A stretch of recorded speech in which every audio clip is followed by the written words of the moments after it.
Indonesia adalah umat yang tertinggal, terbodoh, dan terkebelakang jika dibandingkan dengan umat Islam lainnya.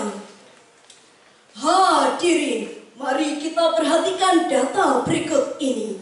Sumber daya alam di Indonesia yang subur makmur kini 80% telah dikuasai dan dieksploitasi oleh bangsa lain.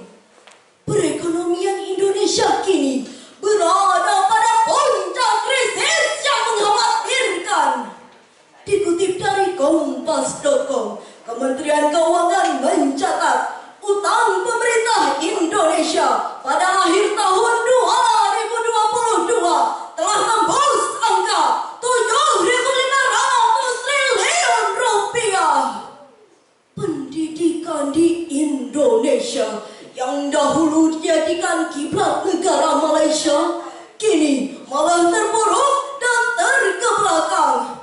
Yang mana menurut data World Population Review pada tahun 2022 berada pada urutan ke-130 dari 199 negara di dunia. Eksisnya tidak sedikit anak-anak yang putus belajar, tidak sedikit gedung-gedung sekolah yang ambruk karena tidak terurus, tidak sedikit guru-guru yang demonstrasi menuntut kesejahteraan, tidak sedikit kualitas output pendidikan yang tidak siap bersaing di kancah global. Pengangguran merajalela, bahkan yang paling memilukan, memalukan sekaligus mengkhawatirkan. Ternyata 35% dari pengangguran tersebut adalah mereka yang telah mengenyam bangku pendidikan. Bahkan dapat kita saksikan dan rasakan bersama setelah digempur oleh pandemi coronavirus disease atau COVID-19 selama lebih dari 2 tahun ini, banyak pekerja yang di PHK. Utang negara terus meningkat, miskinan di mana-mana. Seorang ayah terpaksa mencuri demi memberi makan keluarganya. Seorang ibu rela mengemis demi membeli susu untuk bayinya. Bahkan yang paling menyakiti hati kita semua, ada satu keluarga yang mati bunuh diri secara bersamaan karena tak sanggup menahan beban hidup yang dideritanya. Na'udzubillah, summa na'udzubillah min dzalik. Timbul sebuah pertanyaan, kenapa hal ini bisa terjadi? Salah satu jawabannya adalah karena kurangnya penanaman nilai-nilai agama, terutama dalam lingkup keluarga. Sedangkan kita tahu keluarga adalah tahapan awal untuk membentuk karakter generasi muda.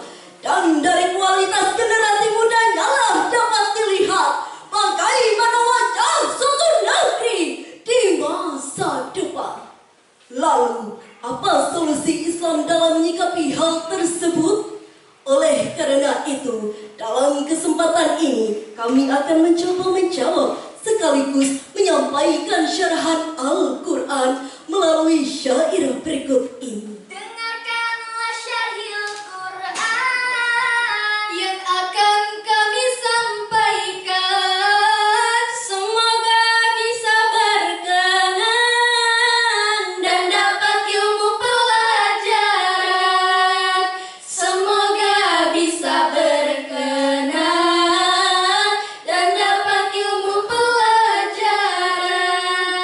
Dan syarahan ini kami beri judul Membangun Karakter Generasi Muda dalam Konsep Al-Quran. Dalam landasan firman Allah dalam Al-Quran surah An-Nisa ayat 9. A'udzu billahi minasy syaithanir rajim.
itu, hendaklah mereka bertakwa kepada Allah, dan hendaklah mereka berbicara dengan tutur kata yang benar. Hadirin, asbabun nuzul ayat ini menurut Imam As-Suyuti dalam kitabnya Lubabun Nukul fi Asbabin Nuzul berkenaan dengan pertanyaan Sa'ad bin Abi Waqqas menjelang wafatnya.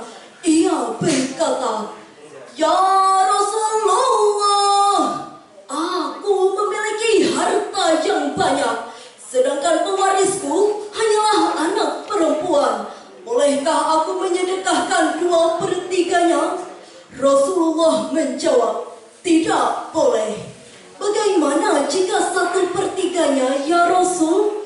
Beliau menjawab, "Tidak boleh." Kalau kita kaji lebih dalam mengenai ayat tadi yang diawali dengan kalimat wal yakhsha, secara semantik atifatu yakhsha fi'lun mudhari' majzumun bil amil amr. Istimbatnya yakhsha adalah sigat amr, sedangkan kaidah usul fikih menyatakan al-aslu fil amri lil wujub. Pada dasarnya perintah itu menunjukkan kewajiban. Dengan demikian wajib hukumnya bagi kita semua, saya dan saudara semua, merasa takut jika meninggalkan generasi di belakang kita dalam keadaan yang lemah. Lemah apa yang harus kita khawatirkan, hadirin? Almarhum Profesor Dr. B.J. Habibie, Presiden ketiga Republik Indonesia, menyatakan ada 5 kelemahan yang harus kita waspadai pada generasi saat ini, yakni lemah fisik, lemah harta, lemah ilmu, lemah akhlak. Bahkan yang paling kita khawatirkan adalah lemah akidah. Kenapa demikian? Sebab jika pemuda kita sudah memiliki akhlak atau iman yang lemah, maka ia akan mudah terhanyut dalam dampak negatif globalisasi. Sebagai bukti, perkembangan teknologi disalahgunakan. Di media sosial tebar berita hoax dan pembulian, umbar foto selfie, hingga video joget-joget memainkan jari di aplikasi musik tak karuan yang hanya menjadi dosa ceria, khususnya bagi kaum perempuan. Betul hari ini? Banyak para remaja kita yang main game online gila-gilaan hingga lupa sekolah dan pelajaran. Banyak para pemuda kita yang terjerumus ke dalam lembah narkoba yang diharamkan. Ada pula anak sedari kecilnya bebas dari aturan norma dan agama hingga ia dewasa tak tahu caranya menutup aurat, bahkan sampai menjelang sekarat tak bisa ucapkan syahadat. Naudzubillah, summa naudzubillah min dzalik. Tak hanya sampai di situ, lagi-lagi di tengah kekhawatiran kondisi sosial dan ekonomi yang terdampak oleh pandemi, masyarakat diresahkan dengan munculnya aksi kejahatan jalanan yang dilakukan oleh sekelompok pemuda di salah satu daerah di Indonesia, yang mengakibatkan salah seorang korbannya meninggal dunia. Hingga istilah letih viral di berbagai media massa. Inilah hadirin dampak langsung dari kualitas generasi muda kita yang lemah, yang harus kita waspadai. Lantas, bagaimanakah tuntunan Al-Quran dalam membangun dan menguatkan generasi muda kita? Jawabannya terdapat dalam Al-Quran surah Ibrahim ayat 24. Alam tara kaifa daraballahu mathalan kalimatan thayyibatan كشجرة طيبة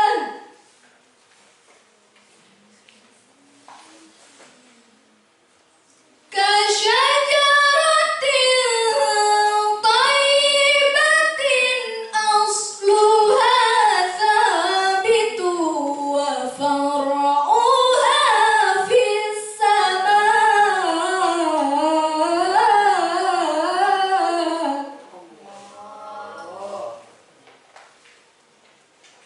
كشجرة طيبة أصلها ثابت وفرعها في السماء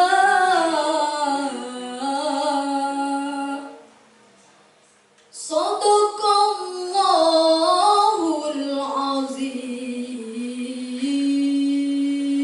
Tidakkah kamu perhatikan bagaimana Allah telah membuat perumpamaan kalimat yang baik seperti pohon yang baik, akarnya teguh dan cabangnya menjulang ke langit. Maha benar Allah yang maha agung dengan segala firman-Nya. Hadirin rahimakumullah, Ali bin Abi Thalhah meriwayatkan dari Ibnu Abbas tentang firman Allah, matalan kalimatan thayyibah, yakni perumpamaan kalimat yang baik ialah kalimat asyhadu an la ilaha illallah, tertanam di dalam hati seorang mukmin. Tiada keraguan atas ketauhidan Allah. Maka dengan kalimat thayyibah itu, amal perbuatan orang mukmin tersebut diangkat ke atas langit.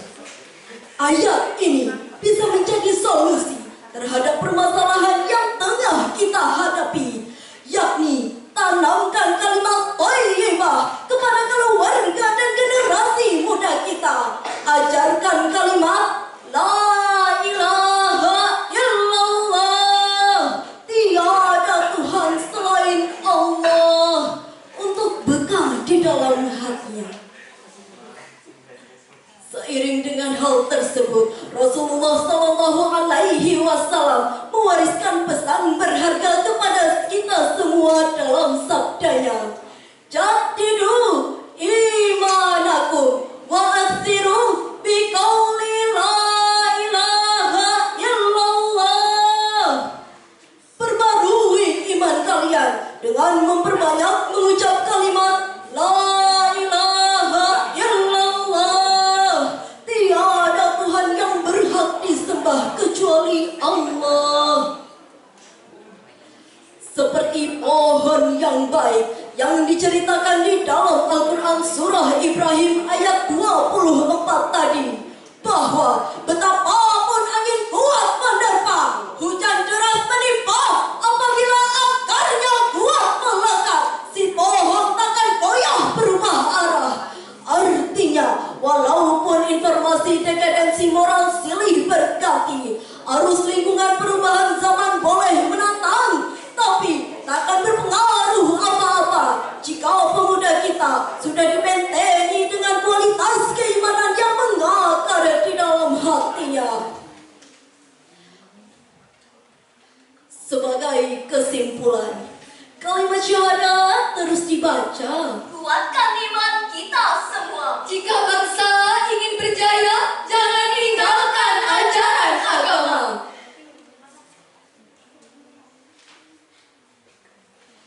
Dan melalui mimbar Syariah Quran ini, kami menghimbau kepada seluruh elemen bangsa, kepada para pemimpin, Kepada para pejabat, kepada para aparat dan seluruh rakyat, mari bersama-sama kita didik dan bimbing generasi muda kita agar kuat dan berkualitas, sehingga bangsa Indonesia kita tercinta mampu bersaing di mata dunia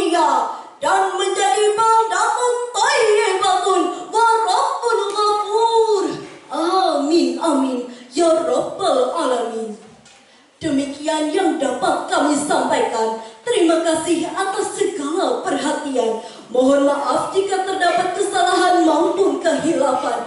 Akhirul kalam. Wassalam.